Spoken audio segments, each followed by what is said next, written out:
White Lotus fans, we now have 2 episodes left in this show in this season. We just got done watching episode 6 called Denials. Let's talk about it. Look, I was pretty hard on the show last episode. I thought episode 5 was stilted, even though so much happened in terms of action. I didn't really appreciate that all the storylines were in all these disparate places. But with episode 6, Denials, I thought the show got its rhythm back in an important way. I thought it was a big improvement. Let's get into the episode. We open on Tim in a very mean, unfair scene from creator Mike White. Tim looks crazed. He's got the gun. He pulls the trigger. Bam. Tim is dead. But oh no, it's a dream sequence, and I kind of knew it was, but nevertheless, I was kind of thinking, wow, that actually would have been a pretty fascinating way to start the episode, but that's neither here nor there. It's the morning after in Thailand, and everyone kind of went nuts the night before. Kate sees Valentine leaving Jacqueline's room. Saxon is absolutely shelled out. He can't remember last night at all, but snippets are starting to come back to him.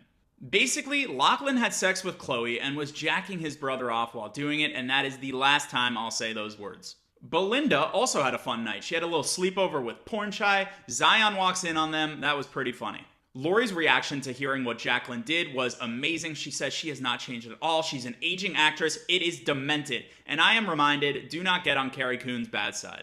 As one could imagine, Saxon and Lachlan are kind of circling around each other very awkwardly.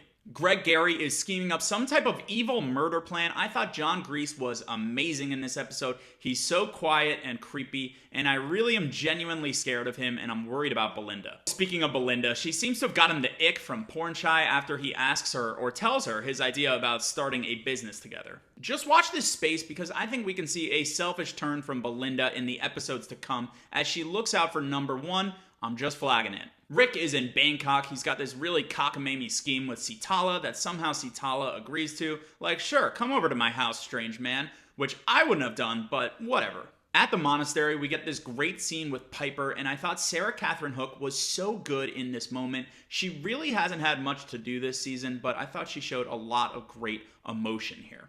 And so did Tim Ratliff, a character I've been annoyed with a bit. He talks to the monk. The monk tells him you cannot outrun pain. Tim emerges and in regards to the monk says to his family, I liked him.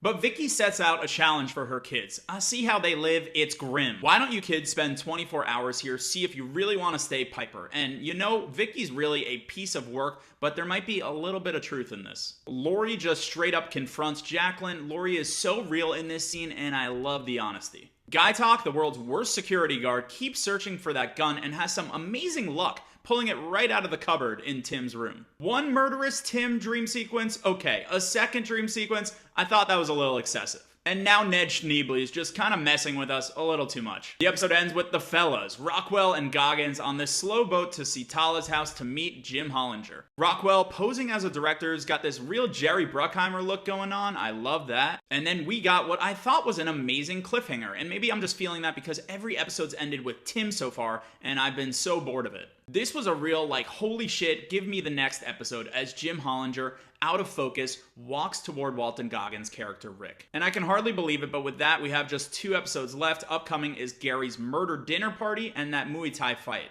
And of course, we still need to see what that shootout was at the hotel. So a lot has to happen in the next 2 episodes, but I thought this episode found its footing, got its rhythm back, and is launching us into a very exciting last 2 episodes of a mixed to positive season of TV. But those are just my thoughts. We're recapping the entire episode on the Schmearcast podcast tomorrow, so tune into that. And please, let me know in the comments, what did you think of this episode? Did it work for you? Did it not?